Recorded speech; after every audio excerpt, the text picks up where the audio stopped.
बिस्मिल्लाहिर्रहमानिर्रहीम। अज़ीज़ नाज़रीन सलामुन अलैकुम। मैं हूँ साजिद रिजवी और आप देख रहे हैं हमारा बिल्कुल ही ख़ास प्रोग्राम कामयाबी के रास्ते।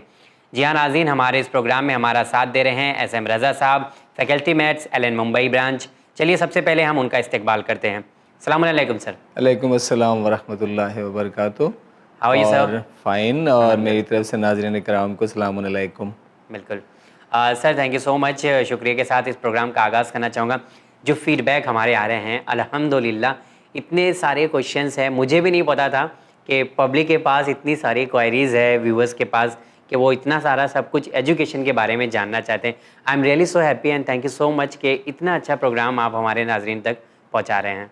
इसके साथ साथ मैं तो चैनल का भी थैंक्स कहना चाहूँगा कि एक बर्निंग इशू है एजुकेशन का, राइट। जिस पे आप एक काम कर रहे हैं और एक अच्छा प्लेटफॉर्म मुझे प्रोवाइड कर रहे हैं, जिससे जो भी थोड़ी जानकारी मेरे पास है मैं अपने बच्चों तक ये जानकारी पहुँचा सकूँ। तो इसके लिए ख़ास तौर से चैनल विन का बहुत बहुत शुक्रिया।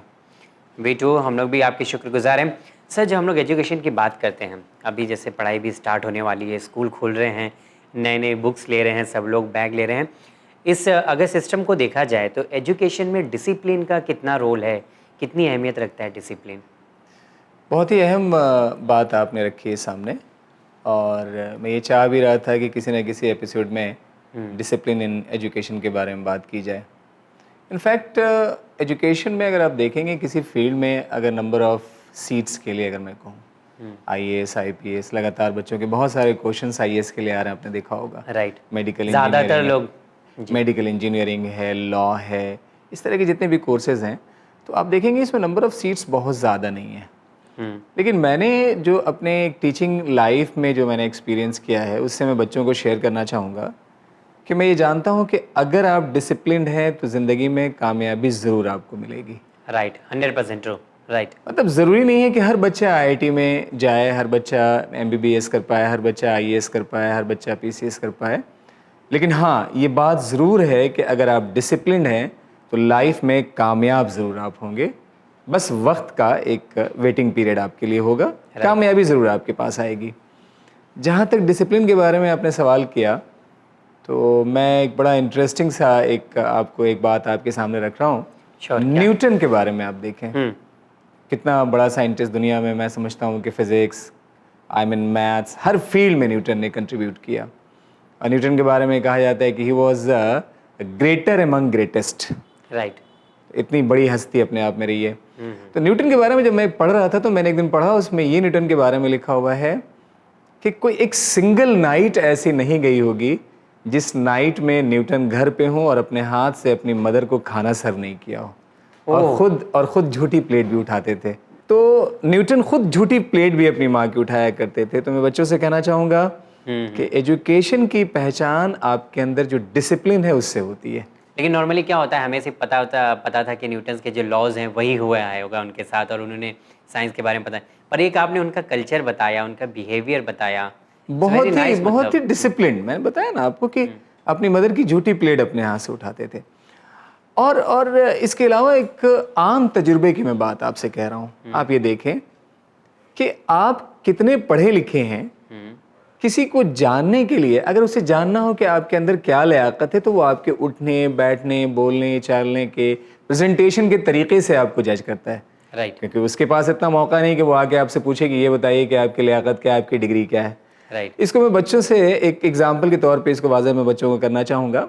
सपोज़ अगर कोई आदमी रास्ते में चल रहा हो और चलते चलते कोई उससे एक गलत सी हरकत हो जाए, सपोज़ वो केला खा रहा और केले का छिलका उसने रास्ते पे फेंक दिया, तो रैंडमली आपने देखा होगा कि लोग एक सेंटेंस बोलते हैं, बहुत बड़ा जाहिल आदमी है। कभी ऐसा तो देखा है आपने कि अगर किसी आदमी ने केले का छिलका रास्ते में फेंका हो और आपने पीछे से जाके उसके कंधे पे ऐसे हाथ रखा हो और पूछा हो कि ये बताइए कि आप कितनी क्लास पास हैं, मैं आपको जाहिल बोलना चाहता हूँ क्योंकि आपकी हरकत अजीब सी है। तो इसका मतलब ये है कि आप यस, कितने यस। पढ़े लिखे हैं, ये शो इस बात से होगा कि आपके चलने का तरीका क्या है, बड़ों से बोलने का तरीका क्या है, उठने बैठने का तरीका क्या है, वे ऑफ प्रेजेंटेशन क्या है। तो हमेशा इन सब सारी चीज़ों पे आप ध्यान रखें, क्योंकि जब आप किसी भी कोर्स को करके जब जॉब के लिए आगे जाएंगे और वहाँ इंटरव्यू फेस करेंगे, तो ये सब सारी चीज़ें पहले वहाँ पे जज की जाएंगी। और ध्यान रखिएगा, ये सब सारी चीज़ें एक दिन में नहीं आती हैं, इसे पहले से अपनी आदत में शामिल करना होता है। सो ओके, डिसिप्लिन पहले आप अपने अंदर ले आइए। Very good. आपने 2 दिन जो एग्जाम्पल दिए हैं वो भी बहुत अच्छे रहे, और नॉर्मली हम लोग देखते भी हैं अगर, लेकिन कभी कभी ऐसा होता है पढ़ा लिखा इंसान भी छोटी छोटी हरकतें कर जाता है, वही मैं कह रहा हूँ कि लेकिन आप डिसिप्लिन नहीं होती, ये आप बोलना चाह रहे हैं, राइट? आपको ये मैं कह रहा हूँ कि आप किसी भी काम को करें, सपोज अगर मैं कोई नौकरी कर रहा हूँ तो अल्टीमेटली उसका प्रोडक्ट मुझे चाहिए ना, इन Right. टर्म्स ऑफ सैलरी या इन टर्म्स ऑफ इज्जत या और सब सारी चीज़ें।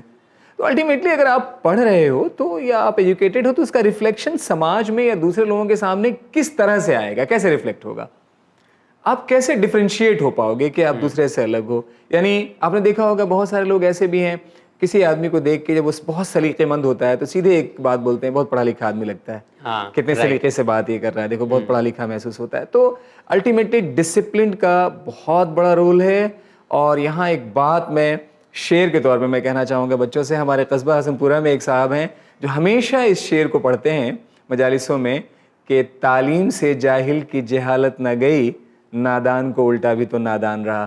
तो अगर आप डिसिप्लिन्ड और इन सब सारी चीज़ों, प्रेजेंटेशन, वे ऑफ टॉकिंग, अगर इसके अलावा बगैर इसके आप एजुकेटेड हैं तो आप ये समझ लें एक ग्लास तो है पर वो भरा हुआ नहीं है, खाली है।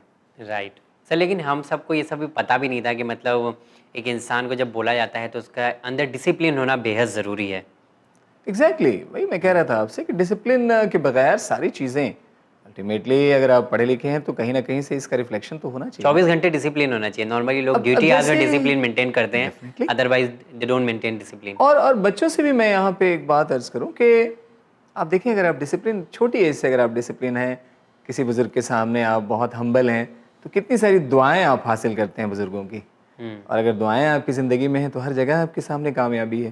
सो डिसिप्लिन हर स्टेप पे होना, चाहे वो एजुकेशन लाइफ हो, घर हो, बड़ों के सामने हो, अपने बराबरी के सामने हो, स्कूल टीचर के सामने हो। अब यहाँ पे एक बड़ा इंटरेस्टिंग और एक फैक्ट आपको बता रहा हूँ। Sure sure. मैंने ये अपने आप में महसूस किया है कि मैंने तो अपनी ज़िंदगी में आधा सब्जेक्ट पढ़ के और आधा टीचर की रिस्पेक्ट करके सीखा है मैंने। ओह, एक रिस्पेक्ट, ओके। वो भी मुझे पल याद है। मैं 1986 की बात कर रहा हूँ, जब मैं 8th और 9th क्लास में था तो मैं जाता था स्कूल, तो हालत ये होती थी कि साइकिल से जाना होता था स्कूल।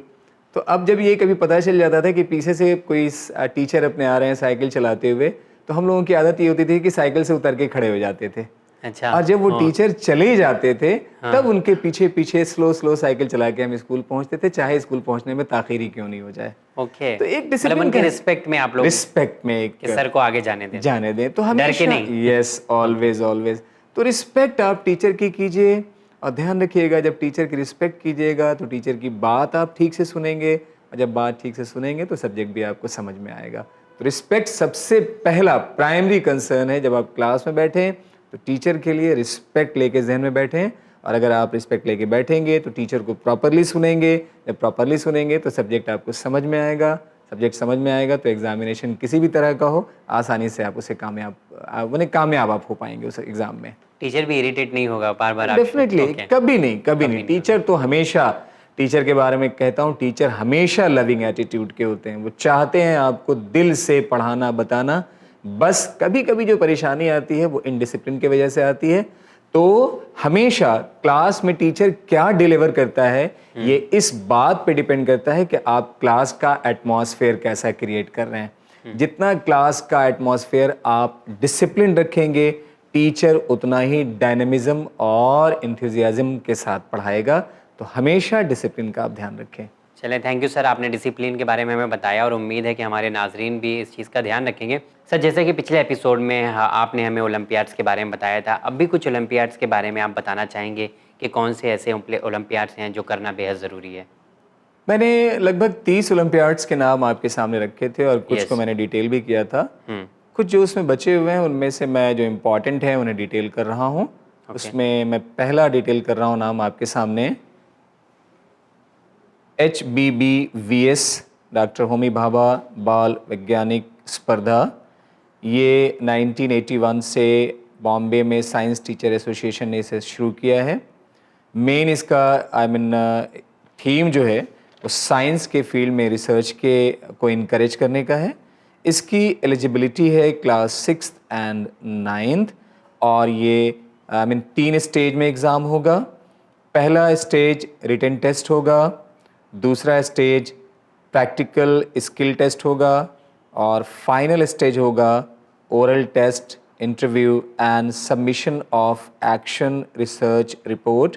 मैं इसकी वेबसाइट भी आपके सामने मेंशन करूंगा। तो इसमें मैं साजिद साहब कहना चाहूँगा कि ये मेनली महाराष्ट्र में ये कंडक्ट होता है। Doctor Homi Bhabha was a great scientist, great physicist, उनके नाम पे ये है। और जैसे मैंने आपको बताया कि 3 इसमें स्टेज हैं। पहला स्टेज आई मीन क्लास 6 और 9 दो ही क्लास के बच्चे इसे दे सकते हैं। अगर 6 में आप हैं तो 6 का सिलेबस होगा, 9th में तो डेफिनेटली 9th का सिलेबस होगा। और इसमें आपने सिलेबस सीबीएसई आईसीएसई नहीं बताया। इसमें देखिए मैंने महाराष्ट्र, हाँ पहले भी मैंने आपसे अर्ज किया है कि जब आप साइंस के सिलेबस पे आएंगे तो लगभग सिलेबस के टॉपिक में सिमिलैरिटी आपको दिखाई देगी। ये बार बार मैं हर एपिसोड में कह रहा हूँ, आईसीएसई, सीबीएसई, किसी भी स्टेट बोर्ड में जाएं, ये गवर्नमेंट का नॉर्म है और पिछले 5-10 साल से इस पर काम भी हो रहा है कि लगभग सिलेबस में यूनिफॉर्मिटी बनाई जाए। तो क्लास 6 और क्लास 9 में 2 स्टेज पे ये टेस्ट होगा। पहला जो स्टेज होता है I mean that is written test examination होगा, दूसरा आपका इंटरव्यू सेक्शन है और तीसरा किसी भी आप साइंटिफिक आई मीन कॉज पे एक आपका प्रोजेक्ट होगा, उसकी रिपोर्ट आप सबमिट करेंगे और उसके बाद फिर आपको वहाँ से स्कॉलरशिप एंड सर्टिफिकेट्स आपको इशू होंगे। ओके ओके, सो ये मतलब ऑल ओवर इंडिया होता है ये ओलंपियाड? नहीं, ये मतलब ओनली फॉर महाराष्ट्र। महाराष्ट्र में okay, so only for Maharashtra student. Homi Bhabha ji. Okay, and others 6th and 9th। अच्छा, ओके। सो अदर ओलंपियाड्स के बारे में आप बताएंगे? अदर में मैं 2 ओलंपियाड्स के बारे में और ख़ास तौर से डिटेल करना जो चाहूँगा, इम्पोर्टेंट है एंड फेमस भी है एंड मतलब लोगों को पता भी चले और इजीली जो है ये एग्जाम हो सकता है। जी। इसमें मैं ख़ास तौर से कहना चाहूँगा national talent search examination, that is NTSC, okay, conducted by NCERT। और ये आई मीन इसमें बेसिकली रिसर्च के लिए रिसर्च एरिया को ज़्यादा आगे बढ़ाने के लिए इसको एक माइंड में रख के इस स्कॉलरशिप को लाया गया है। और इसमें science, social science, engineering, medicine, management and law, ये सारे फील्ड्स हैं जिस पे आपको स्कॉलरशिप मिलती है। और इसमें भी 2 लेवल पे एग्जामिनेशन होता है। ओके, ये एग्जामिनेशन क्रॉस इंडिया होगा और ये सिर्फ 10th क्लास के बच्चों के लिए एग्जामिनेशन है। एक बार फिर से ध्यान से सुने, ये सिर्फ 10th क्लास के बच्चों के लिए एग्जामिनेशन है। क्रॉस इंडिया कंडक्ट होता है, NCERT से कंडक्ट करती है। पहला स्टेज स्टेट लेवल पे होता है या यूनियन टेरिटरी में अगर आप हैं तो वहाँ पे होगा और वहाँ से आप सेलेक्ट होने के बाद फिर आप सेंट्रल लेवल पे आप आएंगे और सेंट्रल लेवल पे ये एग्जामिनेशन NCERT कंडक्ट करेगी। उसके बाद आपका इंटरव्यू होगा। इंटरव्यू होने के बाद हर फील्ड में लगभग 1000 बच्चों को स्क्रीन किया जाएगा और उनको स्कॉलरशिप प्रोवाइड की जाएगी।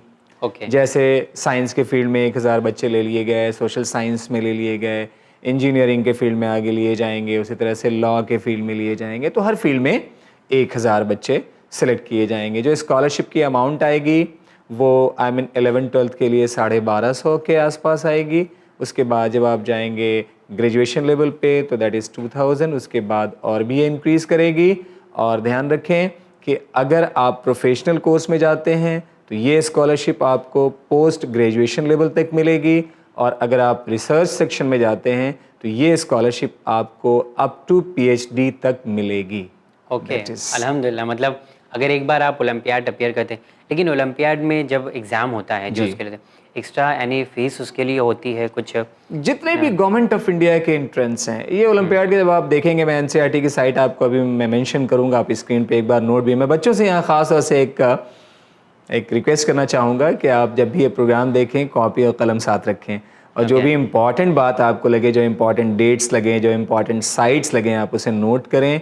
गूगल करके ज़रूर आप इन्फॉर्मेशन लें क्योंकि बहुत सारी बातें सुनने के दरमियान माइंड से स्किप कर जाती हैं और एग्जामिनेशन की डेट्स जो है वो एक बार अगर मिस हो गई तो आपको 1 साल रिपीट करना पड़ेगा। और सपोज़ करें जैसे मैं NTSC की बात कर रहा हूँ और अगर आप इस साल 10th में और इस साल की डेट अगर आप मिस कर गए तो NTSC आप पूरे लाइफ में कभी दोबारा नहीं दे सकते। तो ये सब आप केयरफुल रहें, इन सब सारी चीज़ों को आप एक बार नोट ज़रूर किया करें।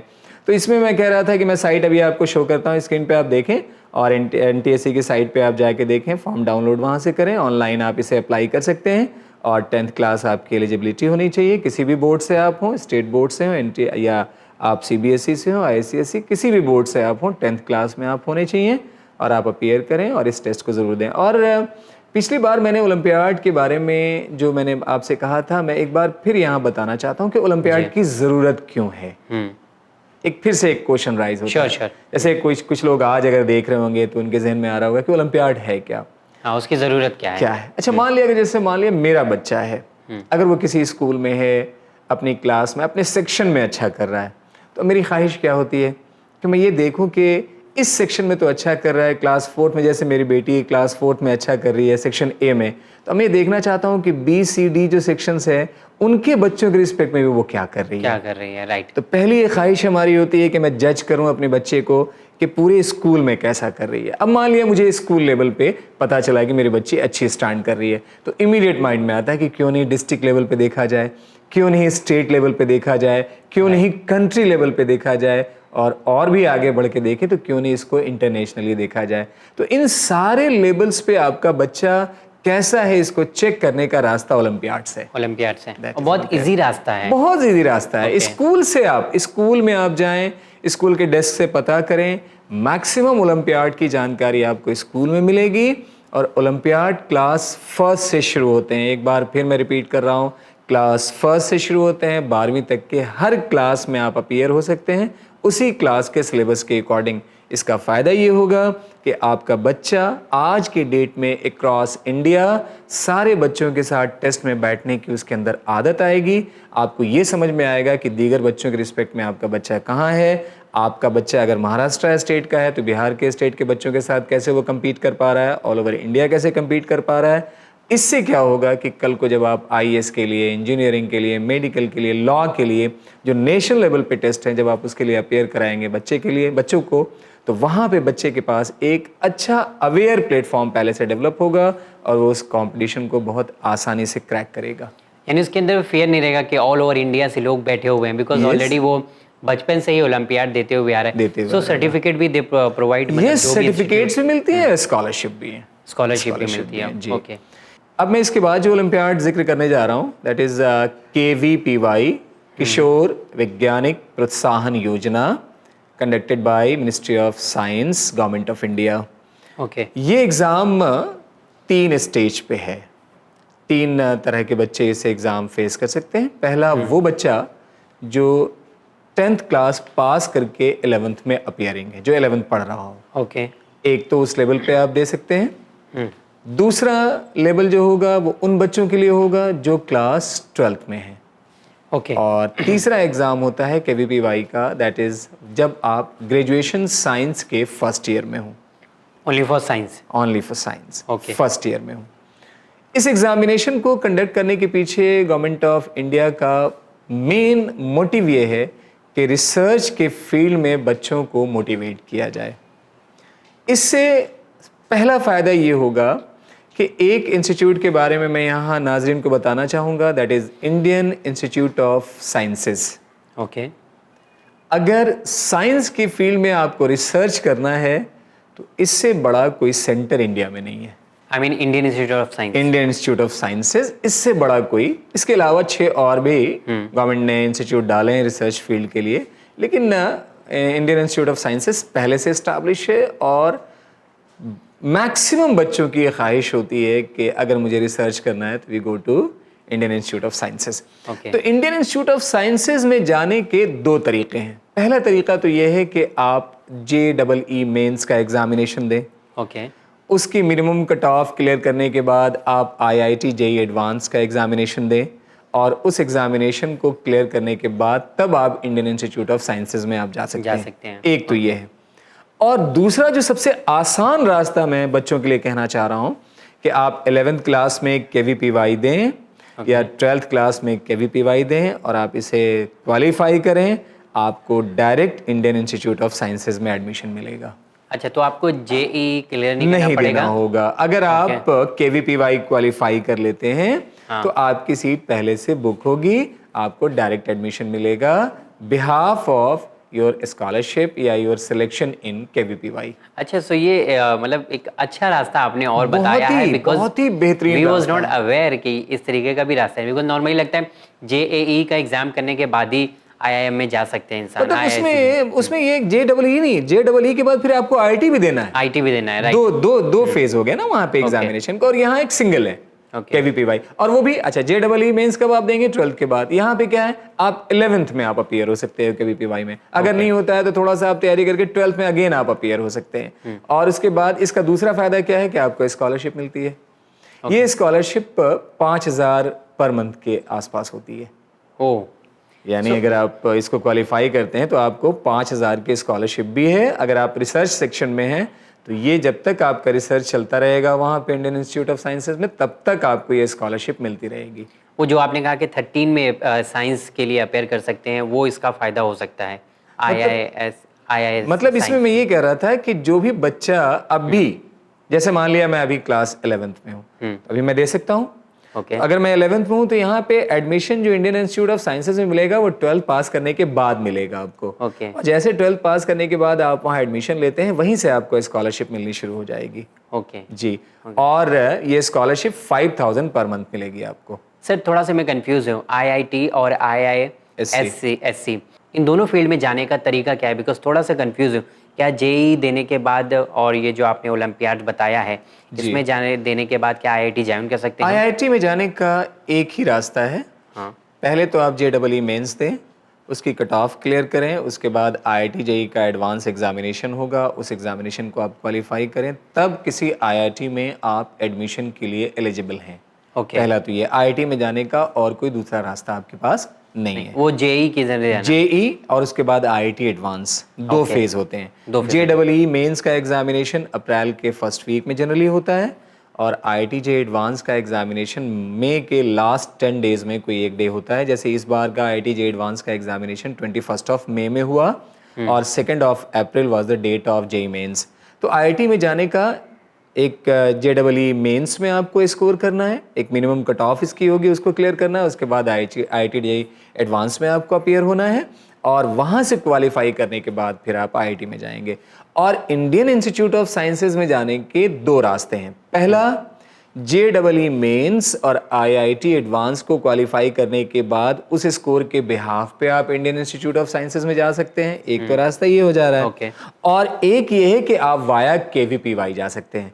KVPY से आप इंडियन इंस्टीट्यूट ऑफ साइंसेज में जा सकते हैं, IIT में नहीं जा सकते। तो जितने भी साइंस के हैं उसमें हम जा सकते हैं? नहीं, KVP जितने भी साइंस के नहीं है। जैसे साइंस में और भी है, IISER है, वो भी रिसर्च सेक्शन के लिए 6 कॉलेजेस हैं, गवर्नमेंट ऑफ इंडिया ने उसे एस्टैब्लिश किया हुआ है। पर्टिकुलर रिसर्च इसके लिए इंडियन इंस्टीट्यूट ऑफ साइंसेज के लिए आप वाया KVPY जा सकते हैं। बाकी के लिए एंट्रेंस है, और IISER के लिए आप वाया IIT जा सकते हो, that is for research in science field.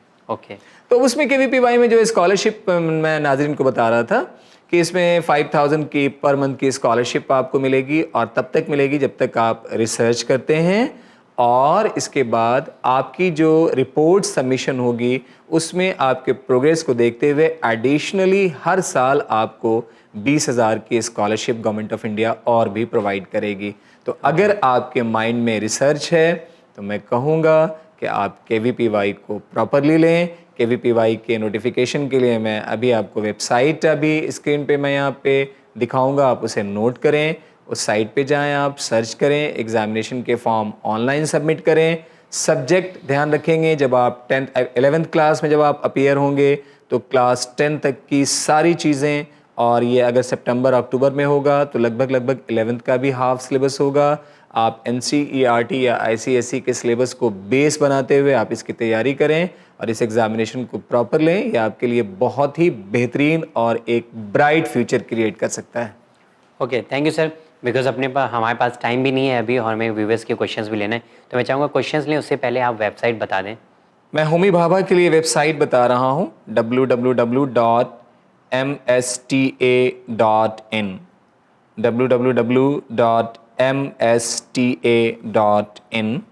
और इसके बाद मैं आपके लिए KVPY का, आप KVPY आप गूगल करें, और गूगल करते ही आपको उसकी साइट मिलेगी। और NTSC के लिए भी आप गूगल करें, वहीं से आपको साइट मिल जाएगी, और साइट पे जाके आप अप्लाई करें ऑनलाइन, और इसके एग्जामिनेशन को आप फेस करें। That will be a very good option to those student who are in class 11th और who are in class 12th, और जो रिसर्च के फील्ड में अपनी ज़िंदगी को आगे बढ़ाना चाहते हैं।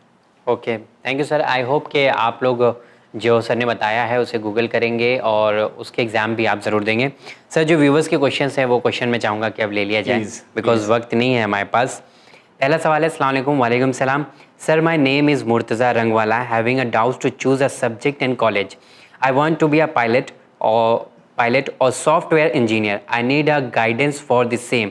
आई wish that you will solve my difficulties और रिप्लाई फॉर द सेम। बहुत बहुत शुक्रिया आपके इस सवाल का। और आप 10th के बाद साइंस ऑप्ट करें और मैं कहूँगा कि PCM लें, फिज़िक्स केमिस्ट्री मैथ ग्रुप आप लें, 11-12 ठीक से पढ़ें और इसके बाद बेहतर होगा कि आप सॉफ्टवेयर के फील्ड में आप एक्सेल करें, वहाँ निकलें आप। इसके लिए आप इंजीनियरिंग एंट्रेंस एग्ज़ामिनेशन आप देख सकते हैं, बहुत सारे इंजीनियरिंग एग्ज़ाम हैं आपके लिए।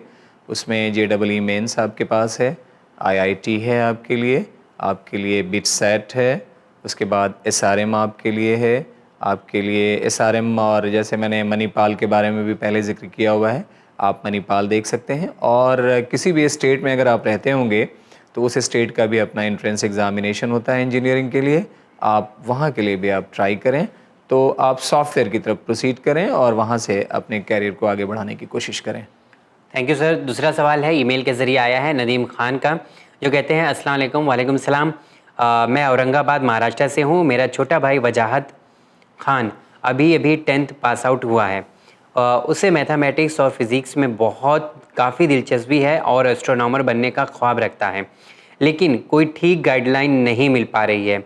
अगर आप बता दें कि इसके लिए किस फील्ड में जाना होगा और बेस्ट कॉलेज कहाँ होगा तो आपका हम पर बहुत एहसान होगा। एहसान की क्या बात है नदीम, हम यहाँ बैठे हैं कि आपके डाउट्स और आपकी क्वेरीज़ को यहाँ पे आंसर करें। सर, इनके लिए क्या जवाब है? पहले तो मैं नदीम साहब आपसे कहूँगा कि आपका बहुत बहुत शुक्रिया कि आपने इस लायक हम लोगों को समझा है कि आपने इस तरह की जानकारी शेयर की। देखिए, आपके भाई के लिए मैंने अभी थोड़ी देर पहले KVPY के बारे में कहा है। अगर वो एस्ट्रोनॉमी में जाना चाहता है, फिज़िक्स के फील्ड में जाना चाहता है, रिसर्च करना चाहता है, तो अभी 10th का उसको जो उसने पढ़ा होगा, क्लास 1 से लेकर 10th तक की साइंस और मैथ्स उसको रिवाइज़ कराएँ और 11th क्लास में उसको KVPY का एंट्रेंस आप दिलाएँ। पहले तो ये करें आप। और KVPY से आप 11th में जैसे मैंने बताया, और NTSC का भी एग्ज़ाम आप उसको फेस कराएं और उसको साइंस स्ट्रीम में आप ले आएँ। साइंस स्ट्रीम में लाने के बाद आप उसको PCM ग्रुप दिलाएं। PCM ग्रुप दिलाने के बाद आप, अगर वो 11th या 12th में KVPY क्वालिफाई कर लेता है तो उसको direct Indian institute of sciences में एडमिशन मिलेगा। वहाँ से वो फिज़िक्स के फील्ड में रिसर्च करके एस्ट्रोनॉमी में आगे बढ़ सकता है।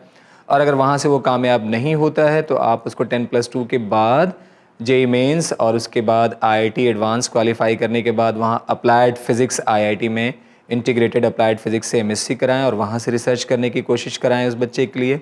तो एक ये उसके लिए ऑप्शन निकल सकता है।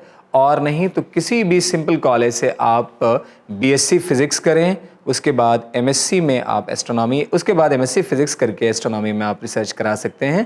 तो पहला ऑप्शन जैसे मैंने बताया, वाया KVPY आप बच्चे को भेज सकते हैं रिसर्च सेक्शन में इन एस्ट्रोनॉमी। दूसरा, IIT में अप्लाइड फ़िज़िक्स के साथ आप रिसर्च के तरफ बच्चे को माइग्रेट करा सकते हैं। और तीसरा जो मैंने बताया कि कहीं से भी आप BSc फ़िज़िक्स कराएं, MSc फ़िज़िक्स करने के बाद फिर वो एस्ट्रोनॉमी में रिसर्च कर सकता है। इसके लिए KVPY से Indian institute of sciences the best organisation होगा। IITs बहुत अच्छे होंगे। इसके अलावा कुछ सेंट्रल यूनिवर्सिटीज़ में अगर फिज़िक्स में रिसर्च का ऑप्शन मिलता है तो वहाँ से भी आप कोशिश कराएं। अगर 12th पास है तो BSc पार्ट 1 में KVPY दे सकता है। 12th पास बच्चे JEE मेंस अपीयर करके IIT में भी जा सकते हैं और आप BSc किसी कॉलेज में ऑप्ट करके BSc फ़िज़िक्स MSc फ़िज़िक्स करके फिर आगे रिसर्च भी कर सकते हैं और वहाँ से एस्ट्रोनॉमी में आप आगे बढ़ सकते हैं। आई होप नदीम खान को आपके सवालों का जवाब मिल गया होगा। और दूसरा सवाल है आशिका जैन का। Thank you Ashika. ये पूछ रही हैं, sir can you let me know if BAMS is good option now.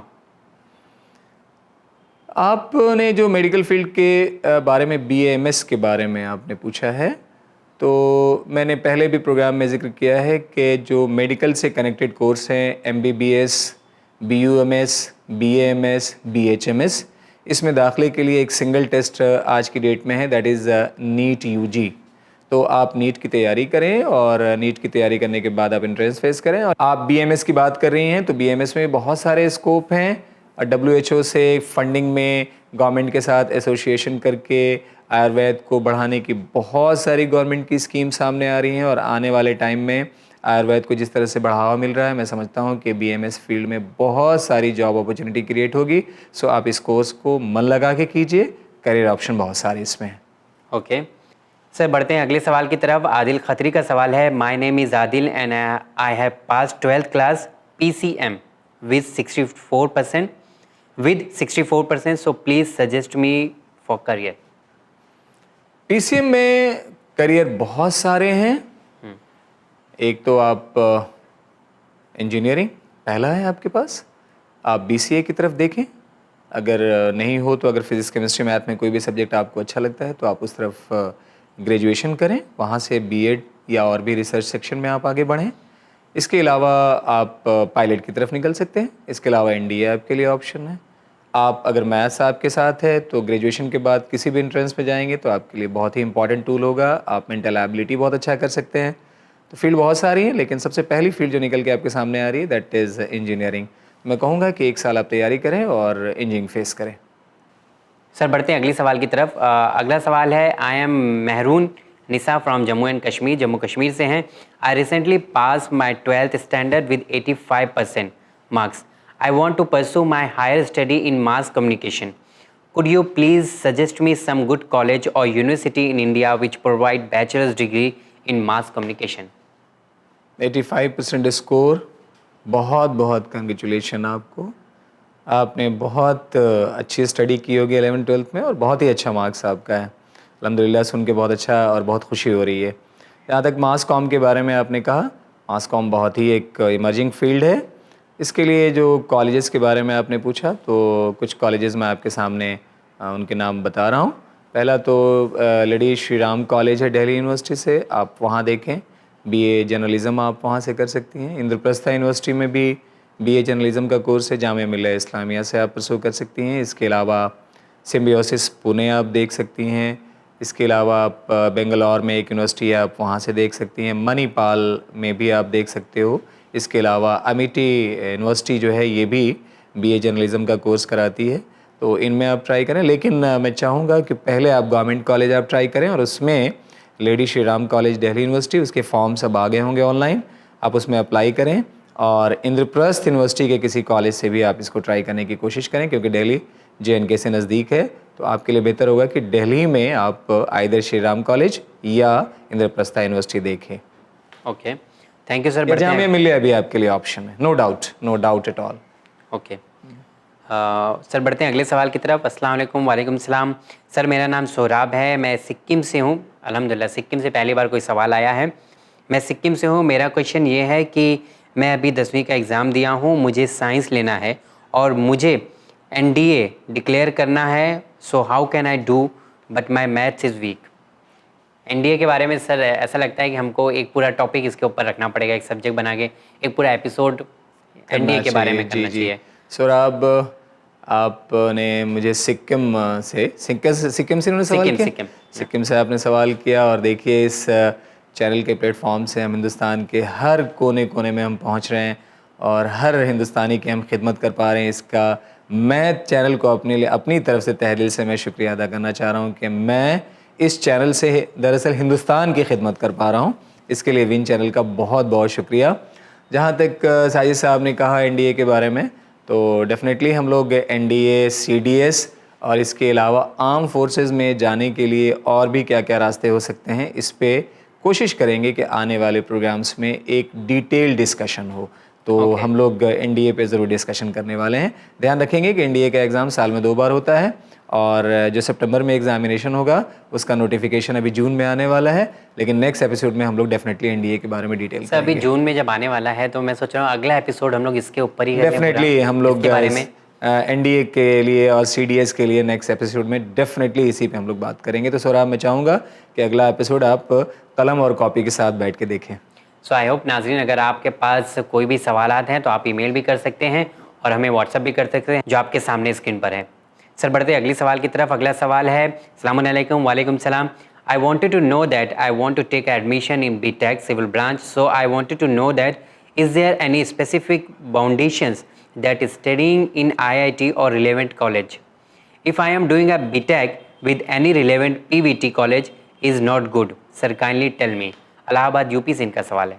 देखिए, लियाकत अगर आपके अंदर टैलेंट है तो टैलेंट कहीं भी आपको आपकी ज़िंदगी में कामयाबी दिलाने में मदद करेगा।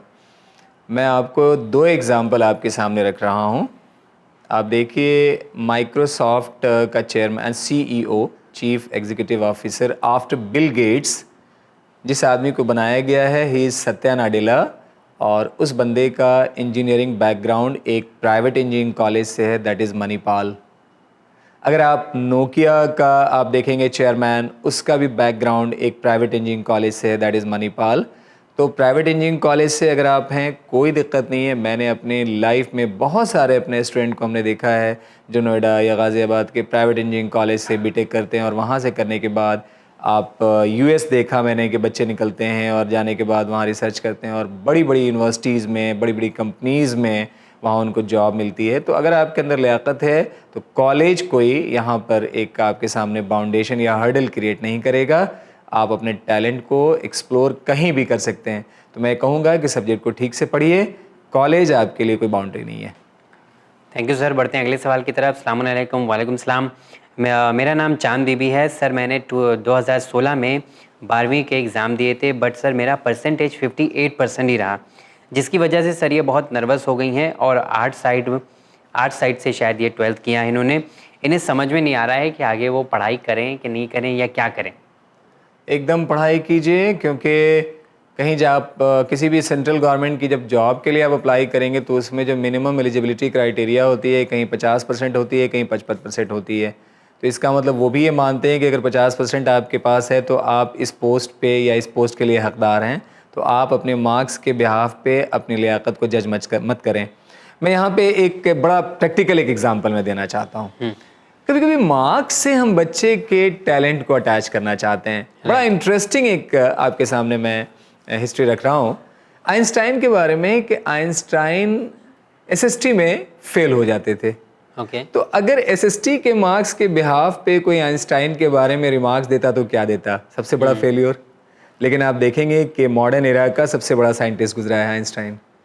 तो कभी कभी आपके टैलेंट के अकॉर्डिंग मार्क्स रिफ्लेक्ट नहीं होता है तो आपको घबराने की जरूरत नहीं है। आपके अंदर टैलेंट है, नेसेसरी मतलब ऐसा नहीं है कि आपके अंदर टैलेंट हो तभी आप मार्क्स स्कोर। अब टैलेंट आपके अंदर है, हो सकता है एग्जामिनेशन कुछ इस तरह का रहा हो, उस वक्त कुछ इस तरह की सर्कमस्टांसेस रही हो कि आपने अच्छा परफॉर्म नहीं किया हो, तो आपको परेशान नहीं होना है। आप आगे बढ़ें, BA करें, और BA करने के बाद आप B.Ed वगैरह करने की कोशिश करें। आपके लिए बहुत सारे ऑप्शन निकल के आएंगे, बस पढ़ाई आगे ले चलें। क्योंकि पहले भी मैंने कहा और मैं दोबारा कह रहा हूँ कि आने वाला टाइम एजुकेशन के फील्ड में एक एक्सट्रीम पोजीशन पे जाके अपने आप को ठहराने का है। सो अपने आप को यहाँ रोके मत और आगे बढ़ें। ओके सर, एक आखिरी सवाल ले लेते हैं क्योंकि हमारे पास टाइम नहीं है। सर अस्सलाम वालेकुम। वालेकुम सलाम। I am Parveena from Guwahati, Assam.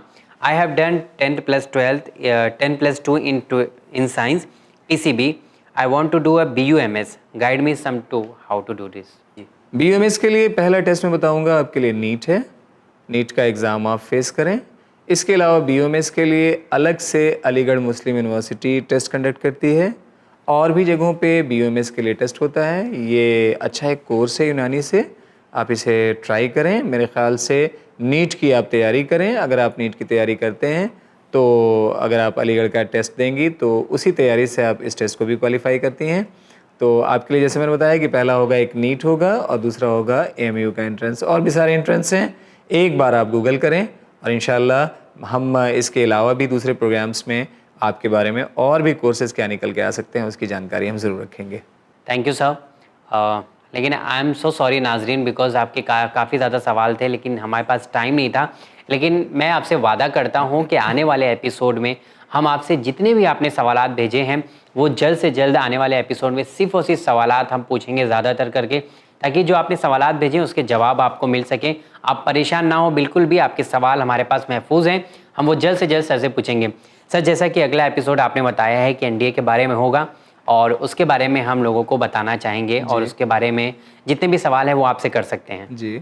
इसमें मैं साजिद साहब की बात को जोर दे के और भी कहना चाह रहा हूँ। जैसे बीइंग ए टीचर मैं अपना एक्सपीरियंस शेयर कर रहा हूँ। मैं क्लास में उसी बच्चे से खुश होता हूँ जो बच्चा सवाल पूछता है, क्योंकि मैं समझता यही हूँ कि जब तक वो टॉपिक समझ नहीं पाएगा सवाल पूछेगा कैसे। तो सवाल पूछना ये इंडिकेट करता है कि आप सब्जेक्ट को कितना समझ पा रहे हैं। तो आपके भी सवाल हमारे प्रोग्राम के लिए बेहद ज़रूरी हैं। आप हमारा प्रोग्राम शौक़ से देख रहे हैं, इस बात से साबित होता है कि आप कितने सारे सवालात हमारे पास भेज रहे हैं। तो आपके सवालात हम हमेशा हमारे लिए प्रायोरिटी रखते हैं। तो आने वाले एपिसोड में डेफिनेटली जितने बचे हुए क्वेश्चन हैं हम उनके जवाबात पहले रखेंगे और उसके बाद दीगर चीज़ों को हम डिटेल करेंगे। नाज़रीन, सबसे पहले हमारा व्हाट्सअप नंबर आप लिख लीजिए और आप अपने सवालात हमें ईमेल भी कर सकते हैं। हमारा व्हाट्सअप नंबर है 9930474147। इसमें जो अगला एपिसोड डिफेंस के बारे में है उसको कैसे ज्वाइन किया जाए, उससे जुड़े हुए सारे सवालात आप हमें व्हाट्सअप कर सकते हैं। और हमारा ईमेल एड्रेस है, ईमेल के ज़रिए भी आप अपने सवालात पूछ सकते हैं। अपने फीडबैक और अपने सजेशन भी आप हमें इसी ईमेल एड्रेस पर भेज सकते हैं। हमारा ईमेल एड्रेस है winislam WIN islam@gmail.com पे आप अपने फीडबैक, सजेशंस और अपने आइडियाज़, साथ ही साथ आपसे जितने भी आपके पास सवालात हैं वो भी आप हमें इस ईमेल एड्रेस के ज़रिए पूछ सकते हैं। देखते रहिए चैनल विन। शुक्रिया, खुदा हाफिज़।